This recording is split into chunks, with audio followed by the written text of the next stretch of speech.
বন্ধুরা, বাংলাদেশের আনাচে কানাচে যেখানে যান নদীর দেখা মেলে। আমাদের কৃষি, অর্থনীতি ও পরিবেশের নদীর প্রভাব অনেক, কিন্তু আমাদের মানুষদের নানা কর্মকাণ্ডে দেশের অনেক নদী আজ দখল ও দূষণে বিপর্যস্ত। শুনে অবাক হবেন, যেখানে পেয়েও আমরা মূল্য বুঝি না, সেখানে বিশ্বের এমন কিছু দেশ আছে যেগুলোতে নদী নেই। এসব দেশকে পানি বিশুদ্ধকরণ, ভূগর্ভস্থ জলধারা, আমদানি সহ পানির বিভিন্ন বিকল্প উৎসের উপর নির্ভর করতে হয়। পানি নেই এমন কয়েকটি দেশের সঙ্গে পরিচিত হব আজ। এর 1 নম্বরে রয়েছে মোনাকো। ইউরোপ মহাদেশের এই দেশটির জনসংখ্যা 37,000-এর আশেপাশে। এর আয়তন শুনলে চমকে উঠবেন, কেবল 2 বর্গ কিলোমিটার। অর্থাৎ আয়তনের স্বাধীন দেশগুলোর মধ্যে কেবল ভ্যাটিকান সিটি তার চেয়ে ছোট। আর তাই কম জনসংখ্যার দেশ হলেও মোনাকো খুব ঘনবসতিপূর্ণ এক দেশ। এমন ছোট্ট একটি দেশ যেখানে নদী না থাকাটাও খুব স্বাভাবিক। মোনাকোতে কোনো হ্রদও নেই, তবে ভূমধ্য সাগরের তীরে অবস্থিত দেশটিতে আছে 2টি বন্দর, আর 3 দিক থেকেই একে ঘিরে আছে ফ্রান্স। ইতালির সীমানাও বেশি দূরে নয়, মাত্র 10 মাইল। দেশটি পর্যটকদের জন্য প্রিয় গন্তব্য এই মোনাকো। ক্যাসিনো ও ফর্মুলা 1 রেসের জন্য বিখ্যাত মোনাকো ধনকুবেরদের খুব প্রিয় জায়গা। আর প্রচুর সংখ্যক পর্যটক আসায় দেশটির খাবার পানির চাহিদা বেশি। মূলত পানিকে লবণমুক্ত করে এই চাহিদা পূরণ করা হয়। 2 নম্বরে রয়েছে সৌদি আরব। নদী নেই এমন সবচেয়ে বড় দেশ হলো সৌদি আরব। 21,50,000 বর্গ কিলোমিটার আয়তনের মধ্যপ্রাচ্য দেশটির একটি বড় অংশ জুড়ে আছে মরুভূমি। মরু এলাকায় বিস্তৃত দেশটিতে নদী না থাকার অন্যতম কারণ। তবে এই প্রতিকূল ভূপ্রাকৃতিক মধ্যেও দেশটির পানি ব্যবস্থা চমৎকার। নানা ধরনের পানি উৎস ব্যবহার করতে হয় এখানে, জনসাধারণের জন্য পর্যাপ্ত পানি ব্যবহারের জন্য নয়। এগুলোর মধ্যে ভূগর্ভস্থ পানি, বৃষ্টির জল সংগ্রহ, পানির লবণাক্ততা মুক্ত করার কারখানা এবং পানির পুনঃব্যবহারের অন্যতম। দেশটির খাবার পানির 70% আসে সাগরের জল লবণাক্ততা মুক্ত করার মাধ্যমে।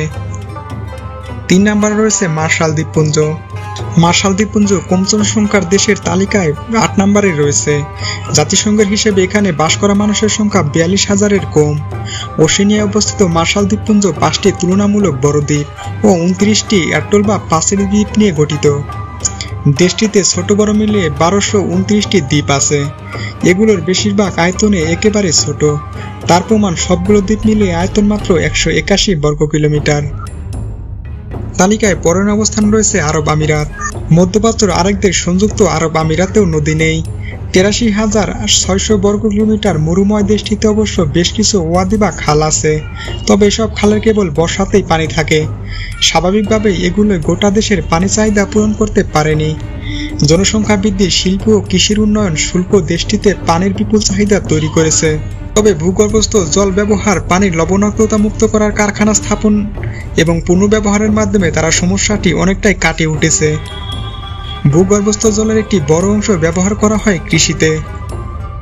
এরপর রয়েছে মালদ্বীপ। পর্যটকদের খুব পছন্দের গন্তব্য দক্ষিণ এশিয়ার দেশ মালদ্বীপ। ভারত মহাসাগরের প্রায় 1200 প্রবাল দ্বীপ নিয়ে গড়ে ওঠা দেশটির আয়তন মোটে 298 বর্গ কিলোমিটার। বুঝতেই পারছেন, ছোট্ট এই দ্বীপ দেশটির নদী না থাকাটা খুব স্বাভাবিক নয়। বিপুল পর্যটকদের উপস্থিতির কারণে দেশটিতে স্বাদু পানির চাহিদা অনেক বাড়িয়েছে। এখানকার অনেক দ্বীপে বসবাসকারী লোকদেরই আমদানি করা বোতলজাত জল ও বৃষ্টিপাতের উপর নির্ভর করতে হয়। ভূগর্ভস্থ জলের অধিকাংশই পানির উপযোগী নয়। মূল ভূখণ্ড থেকে জাহাজে পানি পাঠানো ব্যয় সাপেক্ষ। তারা পানির লবণাক্ততা দূর করার প্ল্যান্টের মাধ্যমে এই সমস্যা সমাধানের চেষ্টা করছে। Vatican city. World population review দেওয়া তথ্য বলছে, ভ্যাটিকান সিটির জনসংখ্যা 500 জনসংখ্যা ও আয়তনের 2 দিক থেকেই ভ্যাটিকান সিটি পৃথিবীর সবচেয়ে ছোট এবং স্বীকৃত রাষ্ট্র। ইতালির রোমের মধ্যে অবস্থিত দেশটির আয়তন 0.44 বর্গ কিলোমিটার। কিন্তু যতই ছোট হোক আর জনসংখ্যা যতই কম হোক, ভ্যাটিকান সিটিও তো পানির প্রয়োজন, আর এর জন্য তারা নির্ভরশীল রোমের পানির সাপ্লাইয়ের উপর। 1929 সালে যখন ভ্যাটিকান সিটি প্রতিষ্ঠিত হয়, এখানেই ইতালিতে রোমের ক্যাথলিক ধর্মকে বিশেষ মর্যাদা দেওয়া হয়।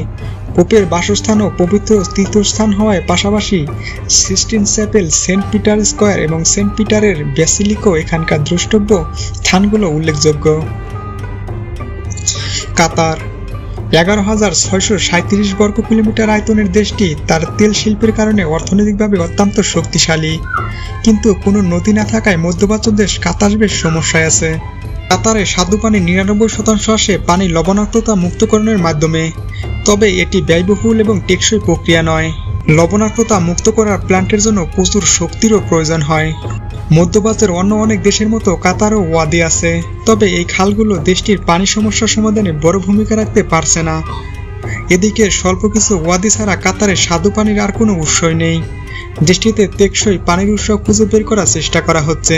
সংরক্ষণের উদ্দেশ্যে জল পরিমিত ব্যবহারের দিকে মনোযোগ দেওয়া হচ্ছে। এছাড়াও একটিও নদী নেই এমন দেশের তালিকায় আছে Comoros, Djibouti, Libya, Kiribati, Nauru, Tonga, টেবেনলু, বাহরাইন, কুয়েত, ওমান, ইয়েমেন ইত্যাদি। বন্ধুরা, ভিডিওটি কেমন লাগলো তা অবশ্যই কমেন্ট করে জানাবেন।